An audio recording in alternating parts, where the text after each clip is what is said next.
Welcome to Pindar Poetry. We hope you learned something new. You start by verifying your dataset and environment so training won't fail later. Load a small subset and confirm shapes and labels. This catches format and imbalance issues early.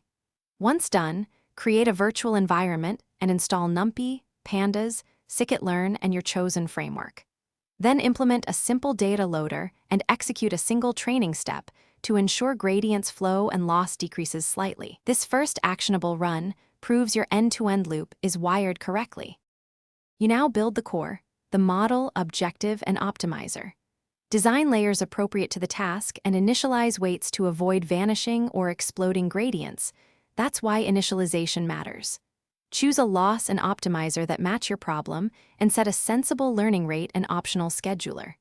Then write the training loop: forward pass, compute loss, backward pass, optimizer step, and log metrics every epoch. Make sure to save checkpoints and validation results so you can resume or you finish by evaluating and preparing the model for use. Run the validation suite and compute the relevant metrics, then perform error analysis to identify common failure modes so you can target improvements.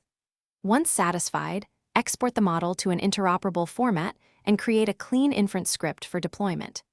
If things go wrong, reproduce the issue with a fixed seed and smaller data, isolate the failing component, and inspect gradients and activations. That single troubleshooting step often reveals subtle bugs or data leaks. Thanks for watching. Consider subscribing if we helped you.